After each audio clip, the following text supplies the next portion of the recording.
সকাল সকাল একটু গোছগাছ করছি। কেন বলো তো? একটু পরেই জানতে পারবে তোমরা কেন করছি। তো ট্রলিটা সকালবেলাতেই বের করলাম।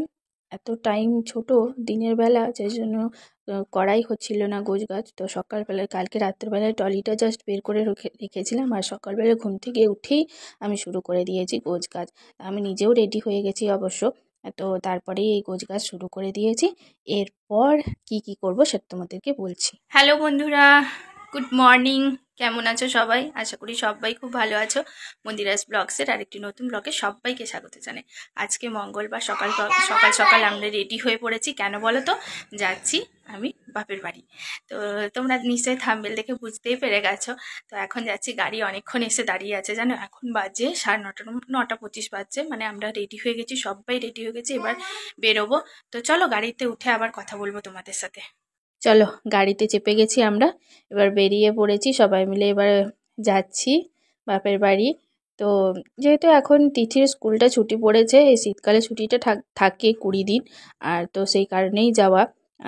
প্রত্যেকবারই যাই আমি, স্কুল ছুটি থাকলে। ওর যখন যখন স্কুল ছুটি থাকে, গ্রীষ্মের ছুটি, শীতের ছুটি, সেই টাইমে যাই। প্রত্যেক বছর শীতকালের সময়তে আমরা বাইরে ঘুরতে যাই। আগের বছর যেমন দেওঘর গিয়েছিলাম। এবারে নানান প্রবলেম আছে, সেই কারণের জন্য যাওয়াটা হলো না যখন। তাই ভাবলাম কোথাও যখন যাওয়া হবে না, তখন বাপের বাড়িই চলে যাই। অ্যাকচুয়ালি জানো তো, মানে একঘেয়ে থাকতে থাকতে আর ভালো লাগে না। তো ওরও একটু রিফ্রেশ হয়ে যায়, আর আমারও একটু রিফ্রেশ হয়ে যায়। এক জায়গা থেকে মাইন্ডটা একটু রিফ্রেশ হওয়ার অত্যন্ত দরকার। এক জায়গা থেকে কন্টিনিউ থাকলে না একদম ভালো লাগে না। তোমাদের সাথে গল্প করতে করতে দেখো আমি আমাদের গ্রামের জঙ্গলে ঢুকেই গেছি। এটা হচ্ছে আমাদের গ্রামের জঙ্গল, যেখানে প্রচুর বড় জঙ্গলটা আছে জানো তো। এখানে জঙ্গল পেরিয়ে আমরা আমাদের গ্রামটাই ঢুকে পড়ি। আর এই জঙ্গলে জানো তো হাতিও মাঝে মাঝে কিন্তু আসে। তো যাই হোক, এই জঙ্গলটা দেখতে এতটাই ভালো লাগে, এতটা সুন্দর লাগে দেখতে।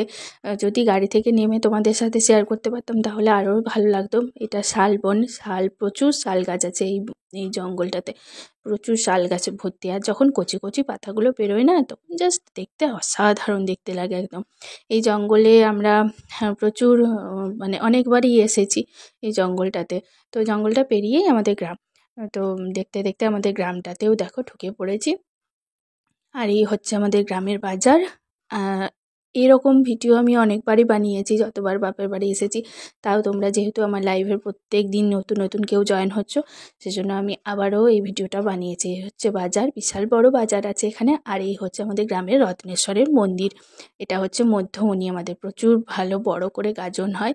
আর ওই যে একটা প্যান্ডেল হচ্ছে ওখানে, ওখানে একটা প্রোগ্রাম আছে আমাদের স্কুলের। 28 তারিখে আছে, 28শে ডিসেম্বর। আমি যদি যাই আমি অবশ্যই তোমাদের সাথে শেয়ার করব প্রোগ্রামটা। স্কুলের 125তম মানে জন্মদিবস উপলক্ষে আর কি এই অনুষ্ঠানটা রাখা হয়েছে। তো আমাকে সরবদাও তাই বলল। আর এটা হচ্ছে আমাদের গ্রামের ভেতরের রাম মন্দির। তো এই রাম মন্দিরটা নতুন করে মানে নতুন করে আর কি করা হয়েছে, রং টং করা হয়েছে। দেখো চলে এসেছি বাড়ি, একদম সামনে গাড়ির ভেতরে আছি, তো ওই জন্য একটুখানি ভিডিওটায় অসুবিধা হচ্ছিল তুলতে। তো যাই হোক, বাড়ির সামনে একদম দাঁড়িয়ে গেছি। এই যে নেমে পড়ছি এবার। প্রচুর মানে জিনিসপত্র তো আছেই জানো, তাই ছেলেটাকে একটু নামিয়ে দিলাম, আর তারপরে আমিও নেমে পড়লাম। এবার চলো ঘরে ঢুকবো। আসলে বাবা ঠাকুরের আজকে পুজো হবে, তো ওই জন্য কাজ করছে, সেই কারণের জন্য বাবা বেরোতে পারেনি বাইরে। তো বোন এসেছে, ওই যে বোনের মেয়েটা সঙ্গে করে কোলে আমাকে আর মানে আমার ছেলেকে আর মেয়েকে দেখে কি হাসি, এক মুখ একদম হেসে দিল। তো যাই হোক, ওই যে মশাই চলেও এসেছেন, বসে আছেন চেয়ারে। তো এক্ষুনি পুজো হবে। তো চলো এবার দেখতে থাকো একটু পুজোটা, তারপর আবার কথা বলছি।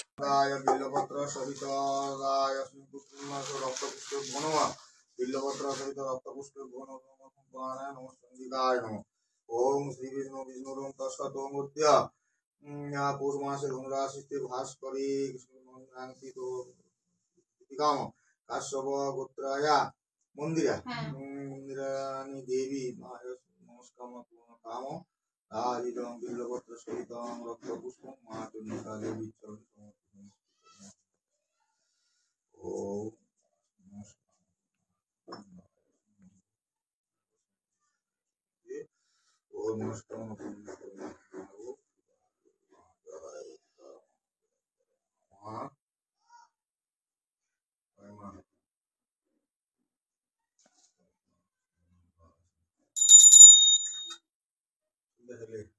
চিন্তা নেই। পুজোটা কমপ্লিট হয়ে গেছে আর মা ওদিকে খিচুড়ির ভোগও দিয়ে দিয়েছিল। আজকে খিচুড়ির ভোগ করেছে আর বেগুন ভাজা, আলু ভাজা আর পায়েস, চাটনি এসবই করেছে। শীতকাল সেহেতু খিচুড়িটাই একদম সব একদম দেওয়া হয় ঠাকুরকে। আর আমাদের বাড়ির দামোদরও এসেছিলেন, বাবা ওনাকে দামোদর মন্দিরে আবার রেখে দিয়ে এসেছে। তো আর এদিকে আমাদের ঘরেরও সব ভোগ টোগ কমপ্লিট হয়ে গেছে। তারপর ভোগ দেওয়ার সময় যেহেতু দেখাতে নেই সেই জন্য আর করা হয়নি। তো এরপর আমরা খেতে বসবো। ভট্টামশাইকেও খাবার দিয়ে দিয়েছে মা, আর উনি খাচ্ছেন। আর এইদিকে ভোজ্য টোজ্যগুলো সবই রাখা আছে, যেগুলো ভট্টামশাই নিয়ে যাবেন। তো ওগুলো একটু গোছগাছ করা হবে এবার, বাবা একটু গোছগাছ করে দেবে। আর তারপর ভট্টামশাই খেয়ে টেয়ে বাড়ি চলে গেলেন। আর তারপরে আমাদেরকেও মা খেতে দিয়ে দিল তাড়াতাড়ি করে। আমার তো খিচুড়ি খেতে দারুণই লাগে, তোমরা সবাই জানো যে আমি খিচুড়ি খেতে খুব ভালোবাসি। আর মা আজকে খিচুড়িটাই রান্না করেছে, তো আমার তো ভারী খুশি লাগছে। আর ওদিকে আমরা সবাই এবার খেতে বসে যাব। পায়েসটাও মা খুব সুন্দর বানিয়েছে, বোন খেয়েই বললো। তো ঠাকুরের ভোগ তো যেমনই হোক খুবই ভালো লাগে, দেখবে ঠাকুরের ভোগ কিন্তু খেতে কিন্তু সত্যিই অসাধারণ লাগে। গুড ইভিনিং, আমাদের এখন টি টাইম হচ্ছে। চিয়ার্স। আমরা এখন চা খাচ্ছি। আমরা চা খাচ্ছি। এই যে সাথে টোস্ট বিস্কুট, এগুলো এনেছে আমার বোন। এগুলো হচ্ছে আমার বোন না বলে এগুলো এনেছে, এগুলো এনেছে আমার বোন। কি সব শুনছে দেখো, উল্টো পাল্টা। যাই হোক, চলো, ও তো খেতে শুরু করেছে, আমিও খাই। চলো দেখতে থাকো তোমরা। দেখো কি সুন্দর লিখছে আমার দিঠি সোনা। এবিসিডি লিখতে ভালোবাসে। দেখো এবিসিডি লিখতে, নিজে নিজে এবিসিডি লিখছে দেখো। বাহ কি সুন্দর হয়েছে। এবার সি এখানে সিটা লিখে দাও। সি দেখো পড়াশোনা করছে। সি লিখো, সি। হ্যাঁ সি। বাবা বাবা বাবা বাবা। না এটা হলো না, হ্যাঁ সিটা করো করো সি করো, সি করো। ঠিক আছে, এটা বলো সি করো, সি। চলো ভিডিওটা আজকে এই পর্যন্তই। তোমাদের সাথে দেখা হচ্ছে নেক্সট ভিডিওতে। ততক্ষণের জন্য তোমরা ভালো থেকো, সুস্থ থেকো, পরিবারের সকলকে ভালো রেখো। চলো টাটা, বাই বাই।